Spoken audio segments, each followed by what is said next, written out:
Hello, everyone, and welcome to another episode of Canned Air, your tribute to pop culture. I am Jeremy Colley, and this week on the show, Randy and I got a pretty cool opportunity to sit down and have a conversation with the voice actor who you probably know best as the voice of Kid Goku from Dragon Ball and young Gohan from Dragon Ball Z.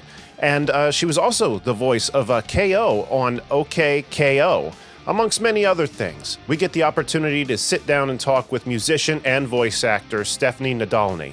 And it was a great conversation, hit a little bit differently than our other ones typically do, in such a positive way. You know, not only did we get to find out about, how she came to be in the business, become a musician, a voice actor, how Dragon Ball came into her life, but also some of the hardships that, that she's had in her life that have kind of carried her to where she's at today, things she's triumphed over and through. It was a great conversation, a very insightful conversation. And we had a great time. She's already got plans to come back on the show in the future, so can't wait for that. But let's not get ahead of ourselves. So before I turn you over to the episode, I got to remind you, don't forget to find us on Twitter at CannedAirPod, on Instagram at Canned_Air, and on TikTok at Canned Air Podcast. And if you want to show support, CannedAirPodcast.com. There's a merch tab, a Patreon tab, 2 ways for you to give us some of your hard-earned cash, get a little something in return. If you don't have money to support us, leave us a review, hit the subscribe button, hit the like button, leave some comments. It helps out so much. And what else am I forgetting? Don't forget to check out Evergreen Podcast Network, evergreenpodcast.com. It's a network we're been a part of for a few years now. They treat us great over there, along with a bunch of other great shows. So be sure to check them out. And with everything having been said, I'm just going to turn it right over to our conversation with Stephanie Nadolny.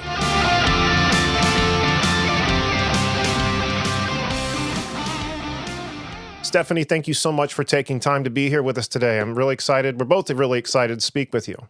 I am too. I'm excited. I'm glad we're finally doing this. Woo-hoo. Yes, me too. It's been a long time coming, hasn't it? Right. We've been scheduling. We got it. Finally. Of course, there's a lot we want to ask you about. Of course, Dragon Ball. I definitely want to ask you about your music. But I'd like starting back at the beginning with everyone like yourself, creatives. I always love knowing how the bug bit you, how old you were when you began becoming creative. As far back as I can remember, 3, Really? I think. I think I was a toddler. I don't know. Yeah, I don't know. Not everybody remembers that far back, but I remember some pretty early memories. And Really? they directly related to music. I had my father and my mom both loved music. They weren't musicians and they didn't pursue anything show business related, but we always had a stereo. We always had a good stereo in the house, even when, we didn't have much else, but Right. We always had a good stereo. We had records, 8-track tapes. So I mean, that was what we all did, at night or holidays, and we'd sing songs and we would record. My dad would record us on the little microphones. Those things are long gone, and my parents have really passed away, both of them. But it started way back. I mean, I remember dancing at Christmas, with the Christmas tree and the lights. And I mean, I was just a little showgirl in the making.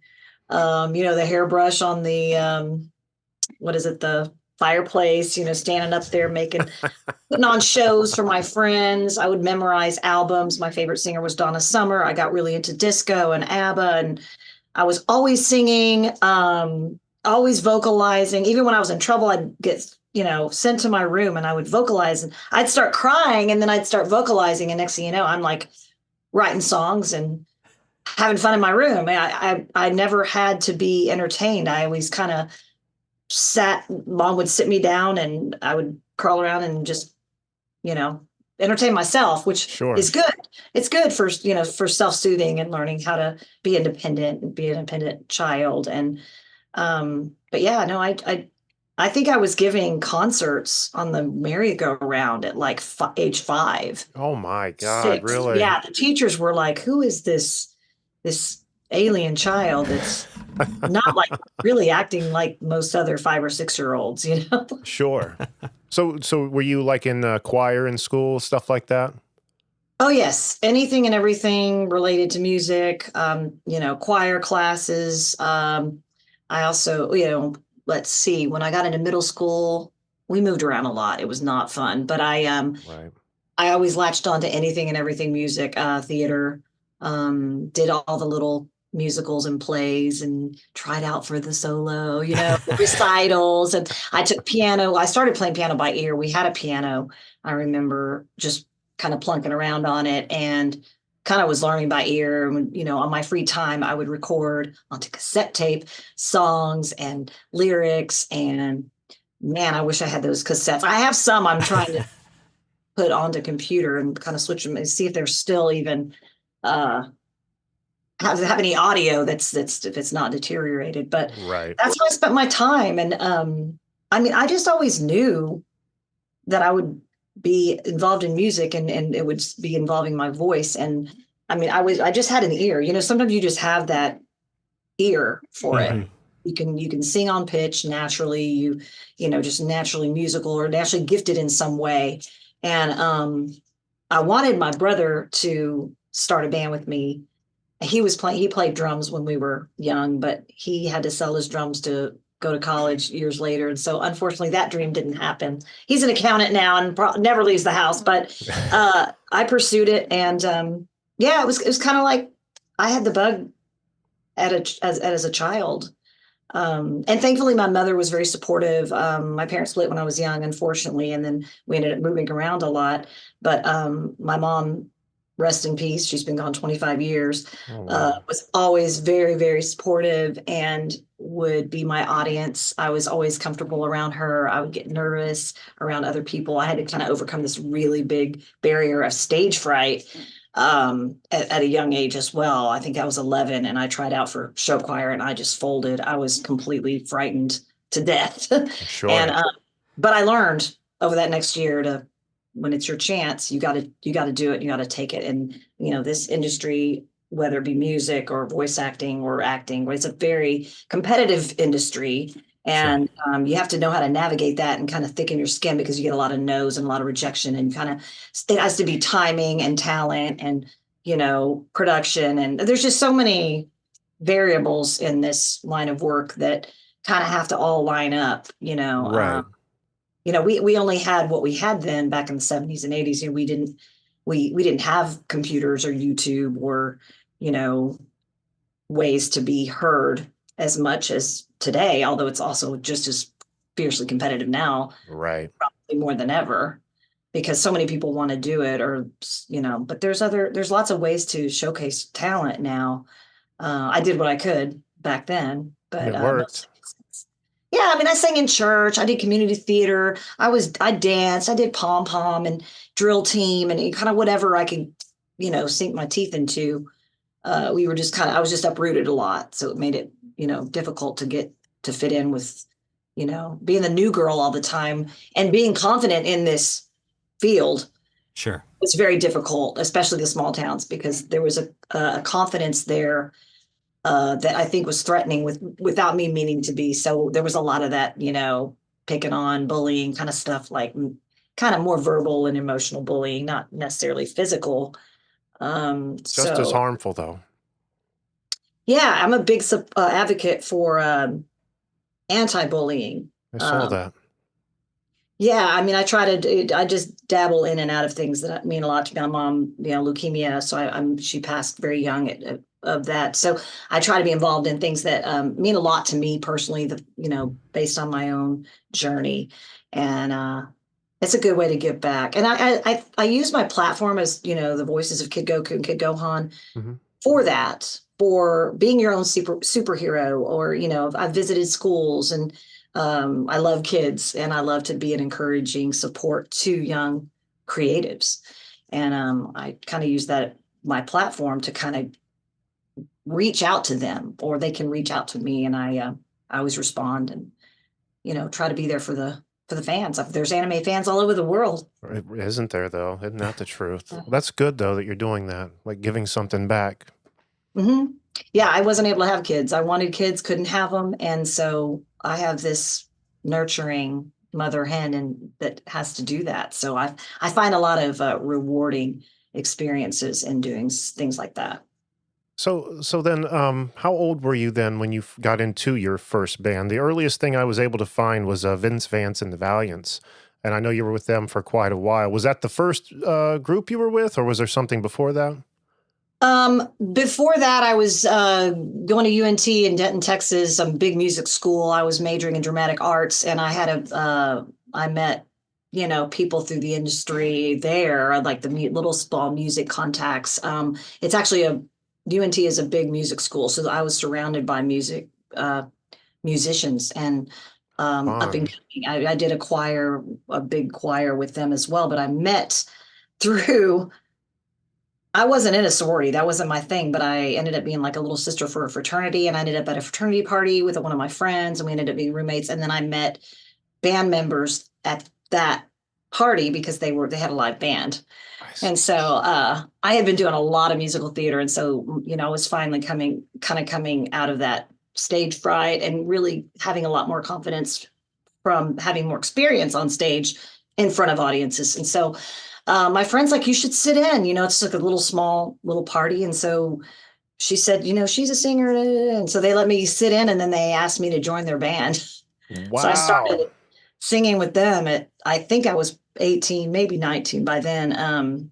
But then it's kind of a funny story. I was rehearsing with this band, Backwards Romance, and we were actually going to try to start getting gigs. The other guys in the band were a little older, and thought that they could kind of get things up and running because we'd have some funding for that. Right. So we cut a demo, and we were moving towards that direction. And then what's crazy is, like, we were rehearsing and the window was open, and a musician across the street heard us rehearsing and heard me singing through the window, and he was putting together his show band, like his touring show band, Lindy and the Look. And so he asked me to audition. I was walking back to my car to go home, and he said, well, I heard you singing.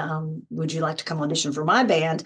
And I said, sure. What's it all about? And I was open to trying out for whatever. There was a lot of auditioning back then too, Oh with yeah. dramatic arts and the musicals. And um, so I showed up to that audition, and then met their manager, who also managed Vince Vance and the Valiants. They had a girl that was leading the band at that time, and once they had me audition, they could see that it was much more suitable for me because I sang, danced, and acted, and did a lot of the choreography. And that was what Vince Vance and the Valiants was. It was a show band that had a lot of visuals and costumes and high energy, just a crazy, like B-52s meets Sha Na on steroids, like Right. just crazy, lead singer running around in his costumes, and then three girl singers who would do the harmonies and then also sing lead and change costumes as well. So it was a really big production. And when I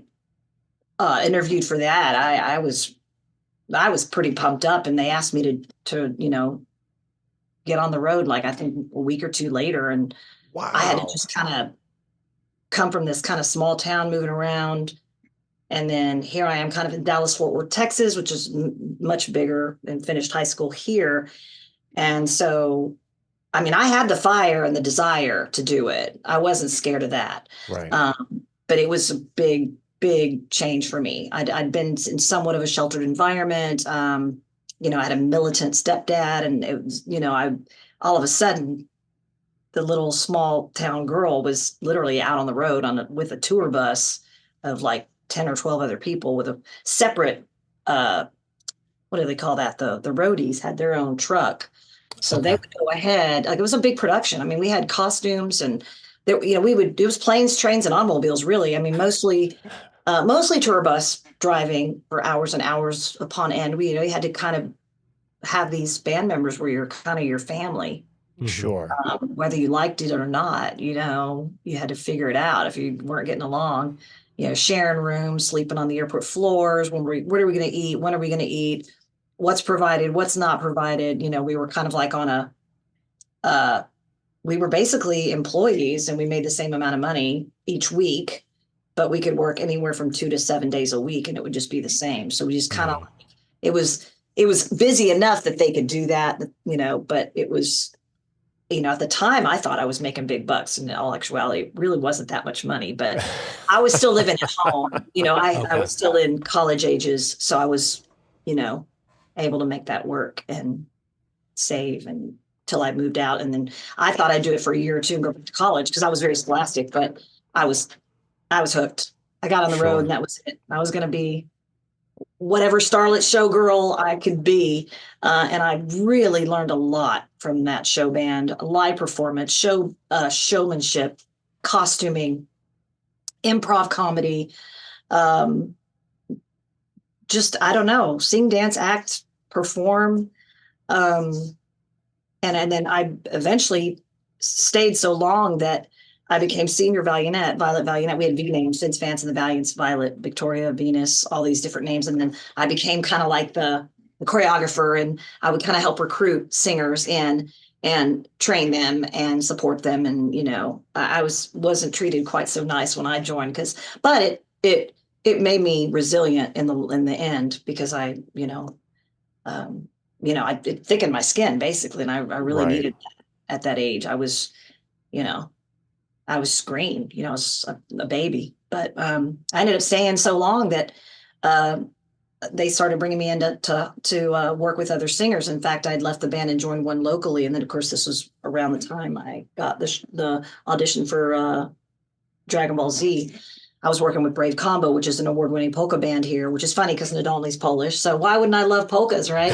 So I was working with them and doing some radio parodies and jingles and doing some writing and getting some studio experience, live recording, working on background vocals and lead vocals. Ended up doing a whole album in 97 and 98. And that's when things started picking up with my voice work. I was hired to do toy voices for a company called Jemmy. It's kind of like stock voices. We didn't necessarily get cast as characters. We would just be, a screaming witch or I see.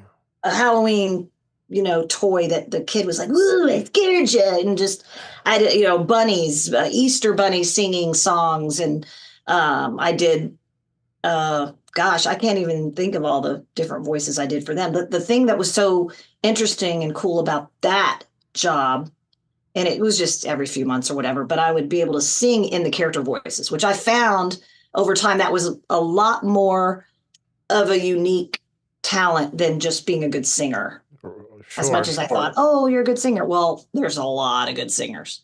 There's a lot of good actors. There's a lot of good voice actors. But if you can sing, well, and write and produce and write lyrics and all of that, then you're more of a unique commodity. And so when I was working with Brave Combo out of Denton, Texas, I started working on some of that, like songwriting, producing and mixing in the sound studio, and really kind of getting an idea of what it's like behind the scenes and having an input of like, oh, hey, how about we add, this is an original song. How about we add these harmonies here? Or how about we overlay that here? And that's when I really kind of learned how to be even more creative. Sure.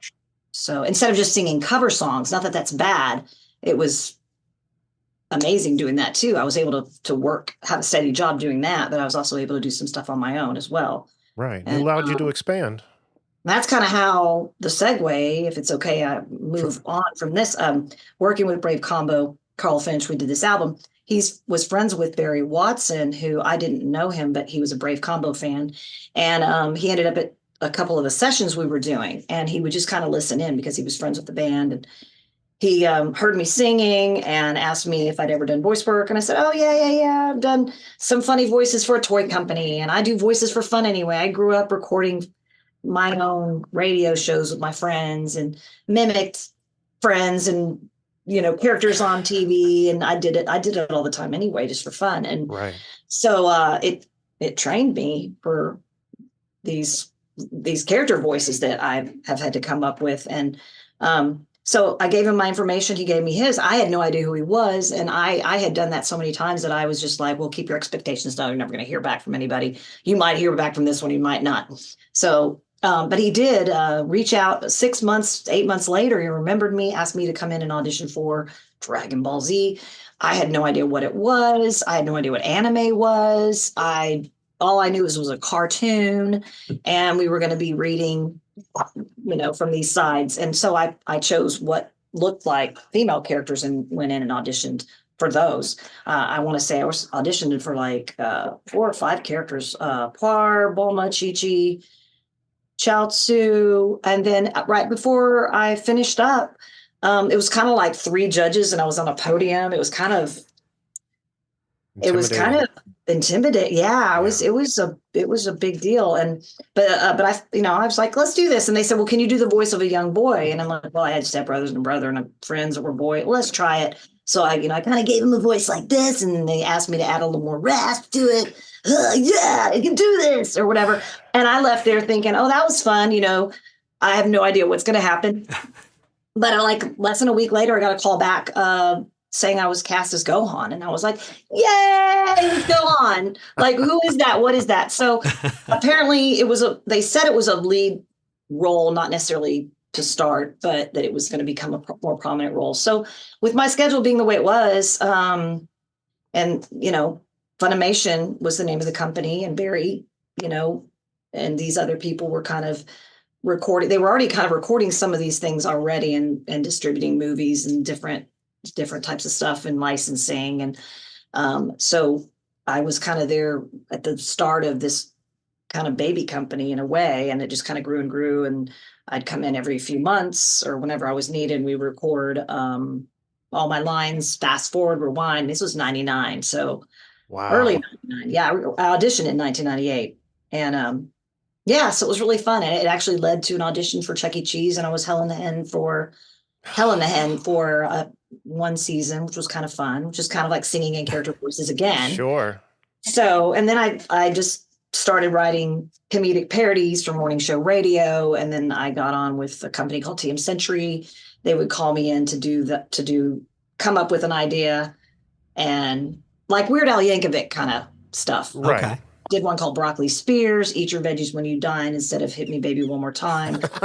Get Me to the Potty instead of Get This Party Started. Pink, I wrote that one about throwing up. The holiday stuff, I did a Turkey Like This. It was a Kelly Clarkson parody on a moment like this when she first became the big, American Idol star. Right, We did Turkey Like This, Turkey Like This. And it was all about like eating turkey and falling asleep and the football game. And then it just became kind of a niche. It kind of like, well, let's just do holiday stuff. So then I started writing holiday. That I kind of started there. And then I started writing some cute little kid songs. I wrote a Halloween song with Carl Finch and a Christmas song. And then I went in and recorded them in the different kids' voices. So we layered kids' voices. And next thing we know, we had this choir of, kids. And it just became something I did. I'd do it every day or every week if I could, but they stopped doing that for some reason. I don't know if there was anyway. So I was basically just kind of juggling, singing with a show band, working with new starlets, training, mentoring young singers, and scheduling, voice work. And then there was a lot of talented people that were hired to do these voices for Dragon Ball Z, and we would get the opportunity to try out for other roles too that may not have been so prominent, or we do background voices or villagers. They call that Walla. And then we would put 2 or 3 of us in there once, and then they'd layer it. That way everything you hear was recorded by Funimation. Everything you saw was obviously Dragon Ball Z, and Japan. They're kings of it, So so then I started learning more and more about Dragon Ball Z as a franchise. Burger King came out with their toys with the, kids meals, where you could get like the, I think that was 2000 when that happened. 2000. So there was like little Gohan and Piccolo and Goku little figures that you could get. Yeah, I think I remember So then it those. was like, wow, this is a big deal. And I still thought this is really cool and really big right now, but it's going to have its time and then be gone. I wasn't a negative person. I was just a realistic person. Right. This is one thing. This is one more thing I'm doing that's kind of like really cool, different stuff, voice work. And then I got my first, I was a guest at my first Comic-Con, San Diego Comic-Con in July of 2000, which I'd never even heard of Comic-Cons. I just knew it was me and 3 other of the actors, the prominent actors. And we went to San Diego and signed autographs all weekend and did interviews and kind of felt like a superstar. We were Sure. kind of overwhelming, but lots of fun. And I met some of the other guests. I met Lou Ferrigno and some of the Star Wars guys, Peter Mayhew, and uh, Wow. then I was asked to go to New Zealand and Australia, and I was just winging it. I was just kind of going with the flow. I was actually coming out of a very dark time. My mother was diagnosed with leukemia from environmental damage from when we lived in Kansas, and then she suddenly, after her bone marrow transplant, passed away. That was that same year of I was cast as Gohan, and I was dealing with a lot. I look at it now. I'm like, I don't know how I got through all that. It was really, really hard, like times. And but I had some real life experience to draw from when it came time to do those really serious scenes with Gohan and the Cell Saga, all the screaming and the angst and the pain and suffering that Gohan was going through, and what kind of finally led him to kind of come out and fight back and Right. kind of fight the villain. And then there was the scenes with Goku in the background, kind of telepathically talking to Gohan, you can do this. And so I had my mom in my ear, So I look at it now, and I mean, I don't know. I think a lot of us are just more resilient than we think we are, or than we think we would be when we're faced with adversity or loss or grief. And Right. my mom was pretty much my fortress. I mean, she was really the only source of unconditional love for me. So that death was monumental. No offense to my father. He was over at another state, and I hadn't seen him in many, many years. And he just passed away in January. Oh, I'm so sorry. Yeah, that was hard because I hadn't spent time with him in over a decade, and I hadn't seen him, and all of a sudden he was sick, and then he was gone. And so yeah, so like it's been a hard road with like loss, and kind of feeling like a little bit like I'm kind of roaming around without a family, and I don't Yeah. have kids, and I don't feel like I have a legacy. I mean, I do with my roles, Right. obviously. So I'm really trying to embrace grief therapy and getting through this, and trying to stay strong and survive. Yeah. And if And I your can work get, has to be a form of therapy, right? I mean, I guess that's what you're already kind of saying, but yeah. Well, I mean, without it, where would you the be? voice appearances, the Comic Cons and things have actually brought me out of the darkness, really, because it kind of gave me a purpose, and it gave me employment, and then Sure. I used and utilized. And then when I get out in front of the fans, I'm like in heaven. I'm Yeah. holding people's babies. We're doing photo ops. We're doing videos and taking pictures and signing autographs, and hearing face to face the fans talking about how this work I did, 22 plus years ago, has made an impact on them, and them coming as, watching it as kids and growing up. Now they're in their 30s having kids and watching it again with their kids. And Right. it's like this whole thing, like really realizing that this thing was bigger than any of us cast mates could imagine. I mean, Yeah. and then landing the role of Goku in Dragon Ball was a whole nother realm. We did it backwards, but Yeah. yeah. And then one cool thing I got to do when I was working with Brave Combo and Carl Finch and doing all this original music, we were called in to take anime themes and then record them with different singers and then musicians and things like that. And the Japanese themes, we would take the lyrics from, say, somebody that could translate, make it into lyrics for in English. And then I was able to sing a bunch of those and get it back in the studio and record, and which is some of my favorite things to do. Sure. And then I was recruiting singers for Vance. So I was recruiting singers for that if they wanted different voices, male and female. So I look back at I didn't realize kind of that I can do that. Like I can probably fall back on some of that if I needed to, like if I wanted to write, or I wanted to get in the studio, or, cut an album. Or I taught voice and piano during COVID by Zoom. I never thought I'd be doing that. So, Making it work, yeah. though. Doing what you can do. Yeah. It all kind of circles back to just the love of children and young people. And a lot of my fans are, to me, they're kids. Of course. Now, Yeah. I'm sorry, Randy. Go ahead. I've been talking the whole time. Go ahead. No, you're I've fine. been talking the whole time. What are you talking about? And Stephanie, I had a list of questions, and you literally hit, I think, every single Yeah, question. she's I was really gonna good at ask. this, isn't she? Yeah, I was She's really trying to damn kind good of do a timeline, how things happened and how the industries crossed over. Right. Yeah, and I mean, just hearing, I've never heard like the full story before, and that's incredible. My first experience was in the '90s with Dragon Ball when it came out on Toonami, and I've grown up, like you said, I've shown my kids, they love it.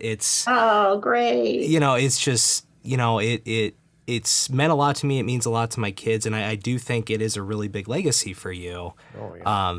And it's awesome. I mean, It's kind of saved me in a way. Like I really was lost. I didn't know what I was going to do without a family, I'd grown up with such a big family, and that was like my world was my mom, the matriarch. We had, my dad and mom were both the oldest of four kids. Grew up in Tennessee, and we were always at grandma's house. And, I grew up surrounded by that. And that was kind of like, way more important to me than I realized, because when it all fell apart and I started losing family members pretty young. I mean, my mom was 51. Damn. Yeah, I've outlived my mother. Like, who would have thought that would happen? Yeah, so I've really had to fight to kind of become my own superhero, like my own, like try to figure out what I'm strong at, what I'm naturally kind of strong at, and find that foundation. And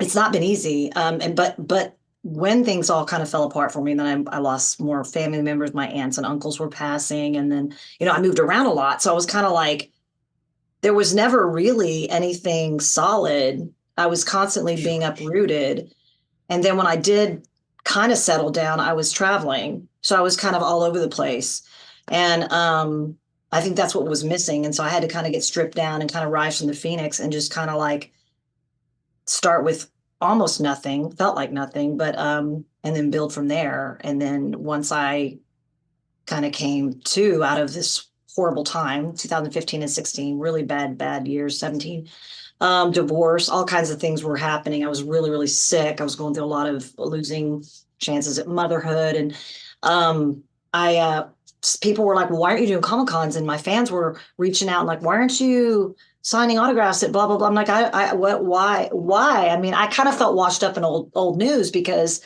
I'd already done all the work. My characters had grown up. I wasn't asked back for Kai. I'm not in Super. So I just felt like I was really at a pretty low point. I didn't have much self-esteem anymore. I didn't really feel like I really had a path. So I feel like I'm a miracle because I kind of like, I was just clutching. The human spirit is way more powerful than any of us give credit. Right. And I have a lot of faith, and I was really I was on a big time spiritual journey. And what happened to my mom, and where do we go, and why are we here? And, and I'm still on that journey. We all are. We're all like, there's a battle between the spirit and the flesh. And we all have things and quirks and human selfish things that kind of like tug at us, and demons, and our demons want to take us out. They don't play around, Mhm. So I just kind of went back to nothing, and then kind of like had to rebuild my life from scratch. And I didn't have a whole lot of people around me, but I was also trying to do it all by myself, and didn't know you could ask for help, right? So really kind of like the only person that was there for me was my best friend, Dan Bradford, who I was in a show band with for many years. I've known him almost 21, 22 years now. And I kind of just started hanging out with him, and he was there for me and supported me. And now we're business partners. He acts as my manager, my agent, he helps me with my auditions. He helps me with all the stuff I kind of don't know how to do. And then I just spoil him in other ways. And now we're together, and it's been almost a decade, and I've just been rebuilding a life with him. And then now I'm working every weekend with these appearances, and I'm kind of booking myself, and people are asking, hey, can you come to our event? And I'm writing back to all my fans every day. And I've got a website that details where I'm going to be. And I don't know. I'm just kind of like making it happen and making the hay while the sun shines. And I'm extremely grateful that what I did years ago was an impactful thing, was a big franchise that's still alive today. Right. It's still very beloved. It's, you can stream it. I mean, back in my day, we had VHS tapes, but My day people still, too. Yep. yeah, Same. VHS, rewind. Yeah. And there's memorabilia. I mean, I'm making a living somehow, even if it's just weekends for now while I'm auditioning and, working on getting an agent and getting some more opportunities to audition. Hmm. So, yeah, I just feel, I mean, I'm very grateful. I mean, extremely blessed and grateful and really so glad I'm still here because there was such a long time when I just really didn't know if I was going to make it. Right. Uh, life, Sometimes it's life's pressure, I think, on us, and like especially as everything you've been through that makes, I think, someone persevere and perform. Maybe not everybody, but certainly in your yeah, case. And on a separate note from that, yeah, talking about the work you've done with Dragon Ball, 20 some years ago, and still, it's an incredible line of work that you can do something like that, that Yeah. all these years later is still just as appreciated as back as when it was originally happening. That's got to right. be a great source of self-confidence.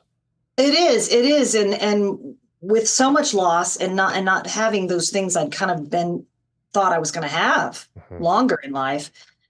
I I really had to kind of basically get help and get together, get myself together and really embrace, gratitude and start finding a path that works that gave me a feeling of, you know, that I can do this and survival. And so I started working. I just did whatever I could with work. I started teaching a little bit. COVID shut my band down, couldn't perform. That was horrible. That was a big setback for a lot of us people Oh that are my God, that, yeah. people, that sounds weird, but like, I'm a very social, outgoing person, and I really get a lot of joy in being around others and listening to them and being involved in other people's lives. And that's why these Comic Cons and appearances are so Like, amazing for me. Someone like me, I get a lot out of it. There's a big reward in just mingling. I mean, I've even Oh, had, sure. I don't know if you call them super fans, but I've made friends with some of these fans that have gone the extra mile, that literally like live and breathe Dragon Ball Z. And some of them have YouTube channels, and I see them in person. Now I have some of their phone numbers and we hang out, and they're helping me book. I've got one in New England that's trying to book me up there. And I'm like, oh, we need to get me up to New England. And I need to go to Chicago. I've been to Chicago in 20 years. And so I'm making friends, and they're kind of like a family. Yeah. A lot of the artists, the vendors, I see a lot of some of the same people at some of the events throughout Texas and kind of even beyond. And I'm making new friends, and I'm helping refer them. Oh, you need to get the Bronze Age Batgirl, or you need to get Chuck Huber, or oh, there's my friend she does the voice of Lucy in Peanuts, and it's like a network. Yes. Not everybody's that friendly. Not everybody wants to help, but and it's a tough industry. I mean, it's very competitive, and I kind of got ousted. I wasn't asked to come back. I didn't even know they were working on anything more Dragon Ball Z. I thought it was over. So, yeah, but it's the resilience. It's like, well, maybe those things happened so that I could be resilient now. Exactly. I'm a little bit more solo than I'd like to be, but you know, finding your own inner power, your own inner voice per se. And Right. yeah, so I mean, I'm making it somehow. I'm very grateful, and if I can help other people, then let's do that. Yeah, Uh, you're making it work with everything you've got at your disposal. I mean, look at how diamonds are made. Extreme pressure before yeah, the diamond's made. yeah. And If that you metaphor only makes get what sense. yeah, you can only get what you can handle. Well, there's a time when sometimes you're like, I can't handle right. this. How am Right. I going to do this? 5 minutes at a time, whatever. But it's a testament. It's a story, and it's experience, strength, and hope that I can share with others who go through hardship. I mean, Hmm. I like being around other people who have suffered immense loss, because I have too, and we can share that experience and help build each other up and help be someone to listen, and vice versa. Yeah, it's like they say people who like to give hugs are the people who never got hugs when they were kids, kind of a thing. Yeah, I definitely never let any of this make me bitter. Like I knew even as a child, I was not going to be bitter and I wasn't going to be a fierce, mean. I'm competitive, but not in a mean way. But I've lost a lot of opportunities because I've been too nice. And, I've had a lot of people take advantage of that. And if that means I won't make it big or what I think is big, then maybe that's what's best because I'd rather Be be a you kind then. person and have Yeah. integrity and make decisions based on ethics and morals as opposed to playing games. And, Yeah. you hear this stuff with Hollywood and stuff, and that stuff's very real. I mean, it's very, things get very political and in any kind of line of work, if someone doesn't like you, you're out. Like in Texas, a state right to work. If they don't even have to tell you why you get fired or you're replaced, they don't Yeah. have to tell you. So you don't know why sometimes. And you just have to kind of like pick it up and dust yourself off and learn from it. And, Yeah. find you- out what the doors are closed and go find another one and quit knocking on a door that's not open or. Right. And you're not going to be somebody you're not for a chance at success. I mean, you see, like you were Right. just saying, these people who do make it big, they give a piece of themselves away. You would have to, right? Yeah. Well, that's what I've found in this whole journey is that I didn't do some things that may have landed me roles, or I didn't engage in certain kinds of behaviors that wasn't comfortable. Right. And as a result, I did lose some opportunities, but it's all perspective. It's like, well, what was I supposed to learn from that? And it's like, I posted something recently. I'm really into posting like really positive, like supportive memes. And one of them was like, hey, what didn't work out for you worked out for you. Right. And it was like an eye-opening, like, wow, like all these things, all these no's and all these rejections and all these not getting to come back and or whatever, because for me, it's been harder being that I was, always moving and getting pulled and yanked and tugged on and trying to fit in somewhere. And then it's like, oh, well, we're moving again. That's 8th grade. We're moving. Okay, 11th grade, we're moving. Like it was never so, but by doing that, I see the power and the resilience of having gone through that. So you can kind of put me anywhere and I'll just kind of, I'm an empath. So I'll read the room Right. and I kind of know how to navigate Not to- naturally without yeah. really thinking about it. And so there's that's something to be cherished. That's definitely a superpower. Absolutely. sure. So yeah. What an amazing journey and message that is. I mean, my God. And I hope people take that to heart because it's the truth. You just have to persevere. You have to take what you're given and make it work Yeah. for you and not just fall into that pit and stay there. Yeah. But I'm sorry, go ahead. It had to be, you just have to learn that, if you do have some weaknesses, we'll find the power in your strengths and then think in your skin and whatever. And see, I'm definitely a lot better at that now. And, setting Yeah. boundaries and like, if you're not comfortable doing something and it involves integrity, like now I'm like, it's an easy no. Like, no, Sure, yeah. I got to sleep on my decisions every day of my life. And so something will break you down. If you haven't been broken down yet, it'll happen in its own way in your own life's journey, and taking notice of that and really, man, I want to do well with this legacy. I want to continue to inspire and do good things. Sure. And if that's what's, I'm supposed to be doing now, well, then let's do it, yeah. And I mean, I'm not, I haven't retired or anything. I mean, I'm actually kind of feeling like I'm kind of about to break open a whole nother avenue with whatever's next, whether it be getting an agent or getting back into some classes or teaching some workshops or whatever. But I mean, like I'm ready to embrace something totally different, some new role, or, maybe I'll get a job Yeah. singing in a voice. I would love that. That's my dream role, by the way, to sing like and voice like a Disney princess or Oh, like an animated something like musical or that. something. Yeah. Right. My singing is just my first love. My voice is involved in that, but the singing and the music is what brought it out from the very, very beginning. Right. So it's time to kind of get back into Full that. circle.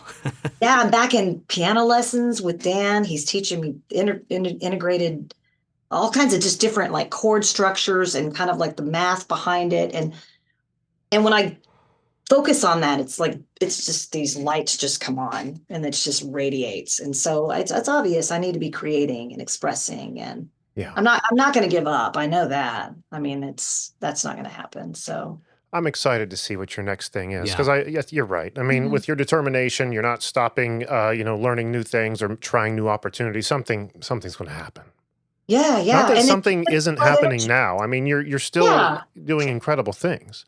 Yeah, I mean, it's just putting out the right energy and then kind of responding to the ones that are better for you. Right. Right. And maybe giving a little bit here, giving a little bit there, and then just kind of like See it.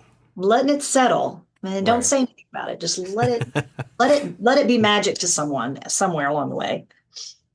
So there's a role I need to ask you about, and I don't even know if it's accurate or not. It's just something I saw on IMDb, and I haven't been able to find it anywhere else. But there's a credit for the movie Titanic where you're the blonde in the bloomer dress. Is that correct? No, I just got that same question at an event last weekend at a panel, and I don't know Okay. where or why, how. Maybe I looked like somebody in the background of Titanic, but that's not a correct credit. I'm not sure how that happened, and I'm sure there's got to be a way to correct it. Yeah, I But wouldn't know I how. have to be honest, it wasn't me. I love that movie. My mom and Sure. that's the last movie I saw with my mom, and 98, 97, I think. Anyway, Something like that. no, Yeah. I mean, I would have loved to have done something like that. I've definitely had my time being an extra in commercials, and maybe nothing significant. I've done some emceeing and some little projects and stuff here along the way, but nothing gigantic like that, like a blockbuster film. My lord. It's crazy how other people can get in there and write your credits. Like, how I don't understand how that works. I don't know how that's even possible. I Yeah. mean, and there's a lot that's not in there. I mean, I sang like 8 different anime themes: Kitty Grade opening and closing, Yu Yu Hakusho, Sayonara Bye Bye, 2 or 3 from Case Closed. None of those are credited. Wow. I don't even know how to. Maybe there's a way for me to add them. I don't know, but I'm not credited in the DVDs, and I'm not credited on YouTube. And but yet something that's not that I didn't do got. You have a credit for something you never did. Yeah, yeah, and It's a I'm not strange sure. I thing. mean, you think people, the mean people would be out there kind of destroying people by doing stuff like that, getting in their IMDb and MDB and like kind of Yeah. I can't imagine an IMDb is like a changing or Wikipedia where, taking things anybody can off. get in, but Right. I don't Yeah. know. It's something I'm going to look into though, because I don't, I want to be my authentic self, and And you as don't want much as any more Titanic questions. I'm sorry to add to the pile. No, it just happened to be 2 in a row recently, and when you said this credit, and I'm like, oh, I know what he's going to say. But yeah, so no, I got to get in there and update my photo, and kind of I've got a list of things to do that I'm going to be doing to kind of like update all the stuff in my presence online and things like that. So that's just one more Okay. thing I got to take care of. Now, another one more thing I need to ask you about is your Texas-based band, Moonglass Band, which I believe is the band you're still very active with. Can you tell us a little bit about that band?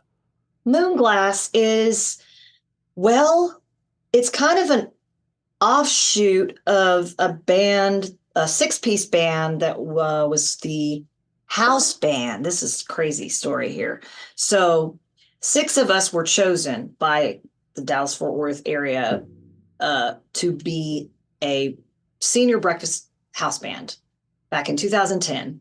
Dan actually was the band leader and bass player, and he, and along with a couple of people involved in the booking industry agency type thing, put this band together. We didn't know what was going to happen with it. 6 of the people that Dan and the agent thought would be best for this group, we all came together. It was kind of last minute. We put together, a 2-hour set list of what everybody could do. We made a set list, and we kind of scrambled a little bit, but all 6 head of their game. One of the best saxophone players, an amazing keyboard player that was also a drummer. And then we had our drummer that we worked for. A lot of us had worked with each other off and on. Some of them hadn't, some of them had. And so we kind of became this like band called the High Rollers, and we were hired to be the WinStar Senior High Rollers show band, and that ended up being a very powerful, amazing thing. It was 4-part harmonies, and we were singing and performing. I was the front girl running around with a wireless microphone and teasing all the seniors, and we had senior moments, and we were, it was a free breakfast buffet, and 2,000 seniors came through every Wednesday and Thursday morning. And this was a breakfast band. So you're taking musicians that have been full-time musicians for the most part, with many, many decades of experience, traveling, touring, whatever. And all of a sudden we're all having to get up at like 6 and 7 in the morning during the week and drive an hour and a half or whatever to get to this casino 2 times a week. And it ended up being a total hit. We started to we were rehearsing every week. Dan was really, really adamant about not getting careless about, really getting the harmonies right and rehearsing every week and staying current and adding 5 or 6 songs a week. And next thing you know, we had 400 or 500 songs, and we knew people's names. We knew people's birthdays and anniversaries, and we had just our favorite seniors in the front waiting to line dance at 8 o'clock in the morning. And we were hanging out with these people more than we were our own families. And so it became this big thing. And it was really, honestly, like the best gig any of us could really ever have asked for. And it was during the week. It didn't conflict with really anybody else. We could still work on the weekends. We could still do or else. So when that promotion ended in 2014, by the time it ended, it was a full blown, I had costumes, and we did Sonny and Cher, and I'd wear the wig and sing like Cher and, making jokes. And we had like a whole backdrop of video coordinating with some of the music, whether it be a 50s, 60s, 70s, 80s. I did a Madonna segment at one point. Oh, wow.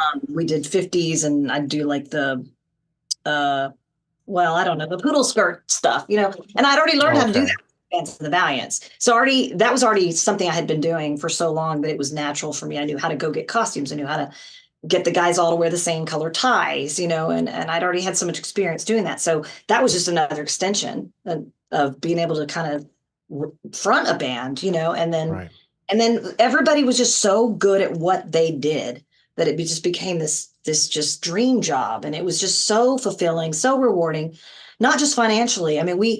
We watched people coming in on their walkers, and they could barely walk, and they would shake their leg and throw the walker down and jam, and the whole crowd would go nuts. And, we had,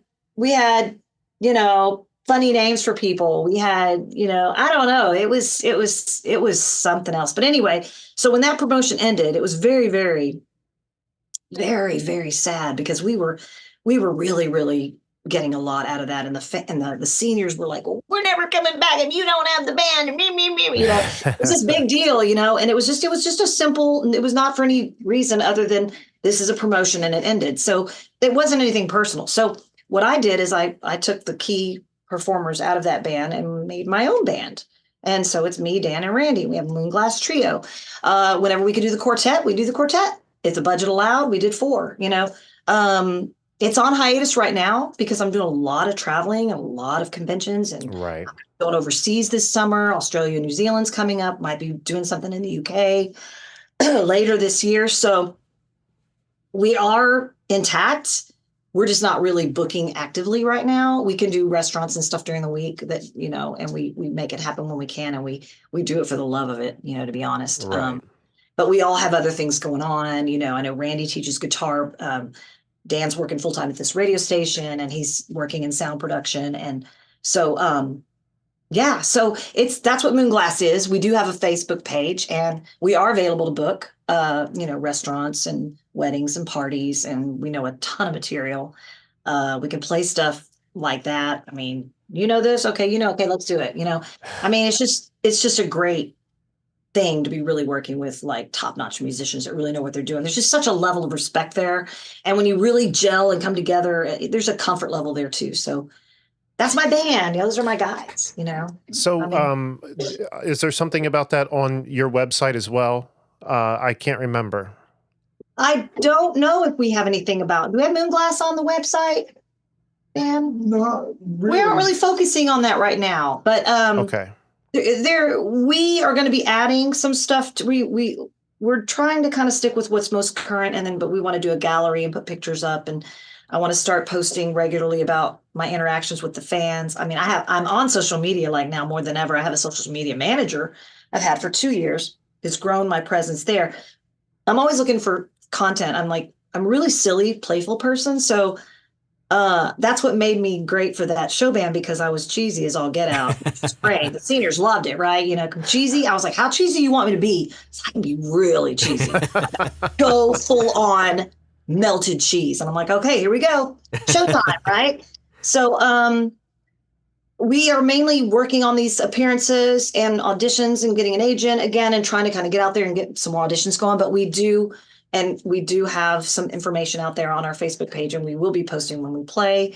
If we do, it's going to be local. We don't have the whole big production behind us to be able to travel, really. And we're all getting a little bit older. Like, we've all been traveling already for like 30 plus years. Damn. So we're making it work, though. But that's the whole story about Moonglass. It's just my guys. And I literally could call these guys up and put a gig together like that, and they would be. That's so cool, though. Very, very top of their game musicians. Honestly, the best musicians I've ever worked with in my life. I know that's right. So it's been a blessing. And I'd love to hear it. They're really good people, too. Like, they're kind of some of my favorite people anyway. Not just because they're crazy talented, but they're just. You wouldn't be working with them if they weren't good people. I inspire that. Yeah, well, exactly. And that's when you can choose, when you've got your own group. Mm-hmm. Back in the day, I'd be with bands, and if you didn't get along or they didn't like you, you just kind of had to work through it and make it happen and try to keep that the energy on the show and the audience and keep any drama out of it, Which I think that'd be so difficult. Yeah, I was going to say that'd be very difficult. Oh gosh. I'm always like, anytime I would audition for a band all these years, I'm like, I'm not a drama queen. I promise, I'm cool. I'm like one of the guys. We're good, I didn't want to be like that, stereotypical. Oh, we got a chick singers. I'm like, no, I'm good. We're cool. I promise. No ego. We're good, Because this industry, we're in the show business, and there has to be some ego there. Right. In a healthy, manageable, balanced way to be able to be a performer, and the confidence has to be there, but not too much. And, you don't want to be difficult, but sometimes show business types can be construed as difficult, or we have this energy that doesn't fit in really with some type A personalities or whatever. You have to think about things like that. And sometimes you miss out on opportunities because you just might rub someone wrong. I don't know why. Accidentally. Yeah. Yeah. Like, if you just might be too restless in the booth, or you might be ADHD, which is good for creativity, but can come off looking like you're not focused, or, these are all these things I've had to kind of like deal with in and out of different avenues of show business. And it is what it is, but I am who I am, and I'm not going to stop, doing that. So, just the nature of the beast. And you persevered through all of it, and you're still doing fantastic. Well, thank you. Thank you so much. And I love doing these interviews and, interacting with people and answering questions about the industry. There's a lot of questions about it. And I'm just glad I was attached to something so legendary. I mean, just being one little part of that, one or two little roles or whatever, Akira Toriyama just passed away March 1st. Right. How so sad. There's the creator of Dragon Ball and Dragon Ball Z and Dragon Ball GT, and he was working on a new one, I think, when this all happened. So there's been it's a big giant community, and it's really been even more obvious with that tragedy happening. Right. People coming and asking, how do you feel about it? And, there's a lot of tributes all over the world for this amazing storyteller who created something so amazing that will never die. Yeah, exactly. Timeless. Absolutely. I would love to let our listeners know where you're going to be coming up soon here, because I know you, like you were just saying, you book a lot of weekends, conventions, or just appearances. Where are you going to be coming up here in the next few weeks? Maybe we can direct some people your way. Right. Well, I mean, weeks and months and years from now, this will all be old news. But right now, I'm getting ready to go to Orlando, Florida this weekend. I've got an in-town Grapevine WeebCon the end of this month, which is Easter weekend. I'll be celebrating with Ozzy DeVirus. He's an amazing artist. I use a lot of his original artwork. He's a huge Dragon Ball Z fan. He's turning 30. Check him out, Ozzy DeVirus. He's in Orlando. I'm going to be seeing him a lot. After that, I'm going to have to sit down with my manager and get everything up on the website, stephanienadolny.com. We've got a lot of stuff coming up in New England in April. I think I'm in El Paso for the first time. Big Dragon Ball Z presence there. Can't wait. Summertime's going to be, I've got stuff in Washington State. I've got all over the place. Damn. Wow, I think Rhode Island, which is Nadolny, all my Nadolny relatives are up there. We're Polish. So my extended family is up there, which would be very endearing to reach out to some of them. I've got some stuff in Alabama, and I don't know. I'll just have to post it all. Sure. Well, we'll put New a link. Zealand and Australia. Yeah, New Zealand and Australia is going to be in June. I'm super excited. I know some people there from 2002 and 2004, and I'm going to go back and actually meet people I'd met then, and all their kids are grown now, and now they have babies. That's awesome.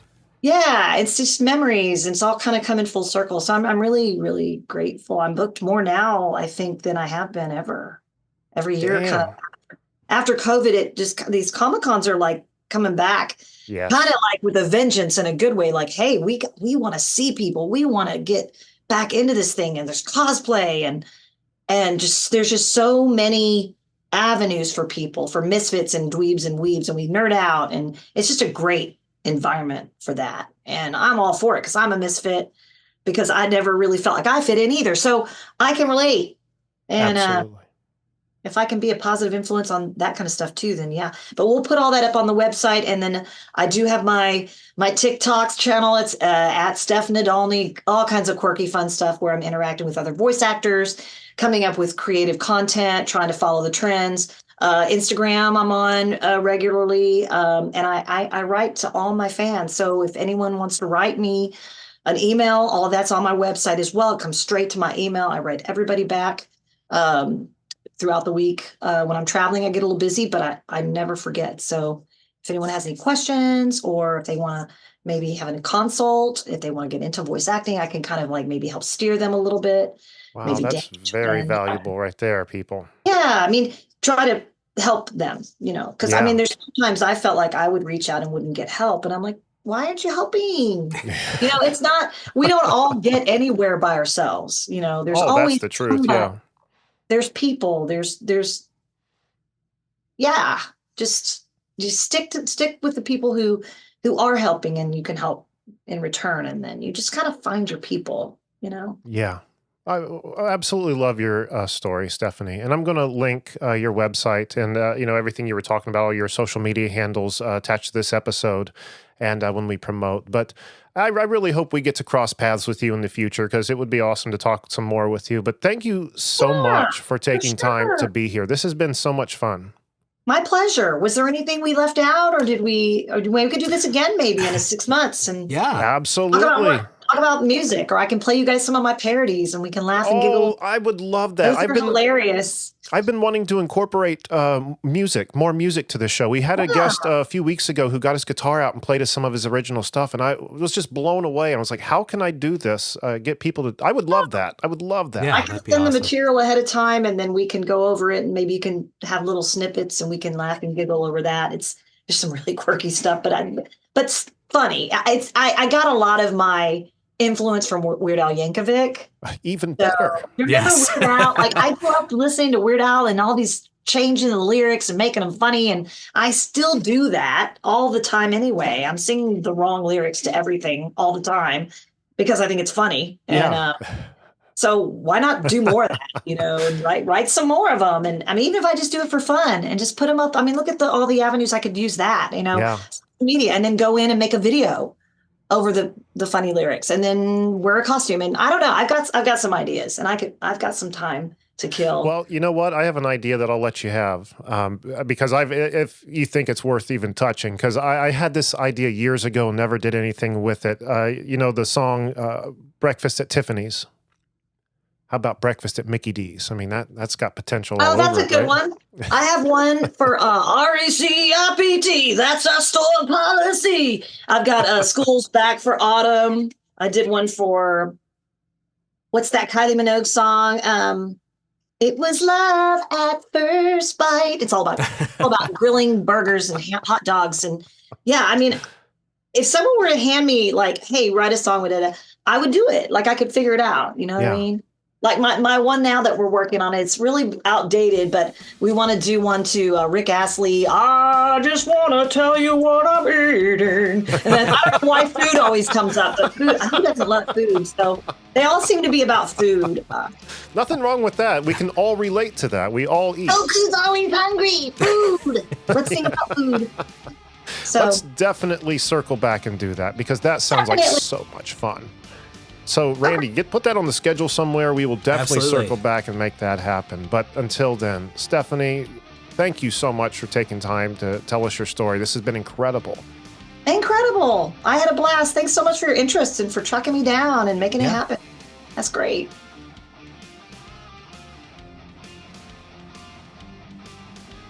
All right, everyone. And once again, that was our conversation with Stephanie Nadolny. Don't forget to find her on social media at Stephanie Nadolny and at our website, stephanienadolny.com, which we'll have links for below. But I want to thank her so much for taking time to be here. It was such, again, a great conversation and looking very, very forward to having her back on in the future to talk about some of her songs and have her explain them to us. It sounds fun.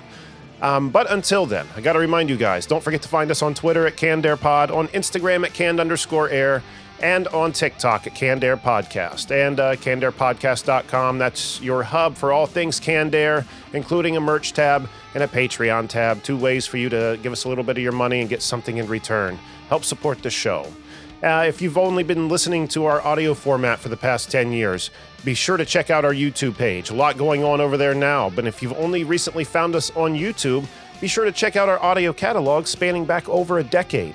All the way back in 2013 we started this, people. It's only been recently we decided to do the video thing.